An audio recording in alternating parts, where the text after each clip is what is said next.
कार्तिक शुक्ल पक्ष की चतुर्थी तिथि के साथ आज यानी कि 25 अक्टूबर से पूरे देश में छठ महापर्व की शुरुआत हो चुकी है।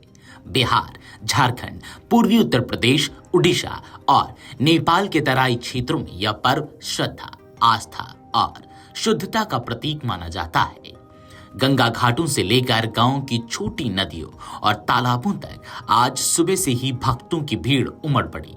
हर तरफ छठी मैया के जयकारे और उठे सुगवा ने मोर जैसे पारंपरिक गीतों की गूंज सुनाई दे रही है। छठ पर्व की शुरुआत होती है नहाए खाए से। यह दिन व्रतियों के लिए शुद्धता और सात्विकता का प्रतीक होता है। इस दिन व्रती प्रातः स्नान कर अपने घर और रसोई को पूर्ण रूप से स्वच्छ करते हैं। पूजा स्थल की सफाई के साथ घर में पवित्रता का वातावरण बनाया जाता है।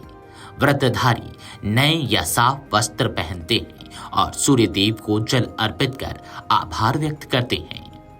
नहाय खाए का मुख्य नियम है सात्विक भोजन का सेवन। इस दिन प्याज, लहसुन और मांसाहार पूरी तरह वर्जित होता है। पारंपरिक रूप से कद्दू भात और चने की दाल का प्रसाद बनाया जाता है।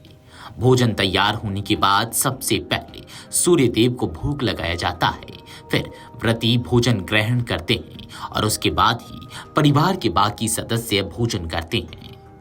पूरे परिवार द्वारा सात्विक आहार लेने की परंपरा के पीछे भावनात्मक उद्देश्य यह है कि घर में शुद्धता, भक्ति और सकारात्मक ऊर्जा बनी रहे। यही कारण है कि छठ व्रत को भारत का सबसे अनुशासित और शुद्ध पर्व कहा जाता है, जिसमें किसी तरह की ढील या अपवित्रता की गुंजाइश नहीं होती। छठ पूजा की शुरुआत नहाय खाए से होती है, जो न केवल एक धार्मिक अनुष्ठान है बल्कि आध्यात्मिक शुद्धि का प्रतीक भी है। इस दिन स्नान के साथ व्रती अपने भीतर की नकारात्मकता और द्वेष भाव को दूर करने का संकल्प लेते हैं। सात्विक भोजन शरीर को ऊर्जा देता है और मन को संयमित रखता है, जिससे व्रती अगले 3 दिनों के कठिन उपवास के लिए तैयार होते हैं। छठ पूजा को सूर्य उपासना और प्रकृति आराधना का पर्व कहा जाता है। सूर्य देव को जल अर्पित करना जीवनदायिनी शक्ति के प्रति कृतज्ञता का प्रतीक है। कहा जाता है कि नहाय खाए का पालन सही विधि से करने पर छठी मैया की कृपा सदैव बनी रहती है और परिवार में सुख शांति आती है। इस वर्ष छठ महापर्व 25 अक्टूबर से 28 अक्टूबर 2025 तक चलेगा। पहला दिन, जो कि 25 अक्टूबर शनिवार को है, उस दिन नहाय खाए होगा। दूसरा दिन खरना पूजा यानी कि 26 अक्टूबर को। तीसरा दिन यानी कि 27 अक्टूबर को संध्या अर्घ। चौथा दिन यानी कि अंतिम दिन 28 अक्टूबर को उषा अर्घ। 4 दिनों तक चलने वाले इस पर्व में लाखों श्रद्धालु सूर्य देव को डूबते और उगते अर्घ अर्पित करेंगे।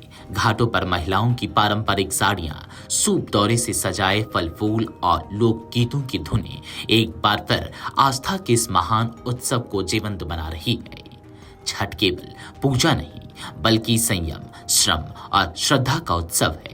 नहाय खाए से शुरू हुई यह यात्रा जब उषा अर्घ पर पूरी होती है तो लगता है जैसे मनुष्य और प्रकृति के बीच की कड़ी एक बार फिर से मजबूत हो गई हो। इस बार भी सूर्य उपासना का यह पर्व नदियों के किनारे भक्ति, प्रेम और शुद्धता की नई मिसाल रच रहा है। Video desk अमरुजाला.com।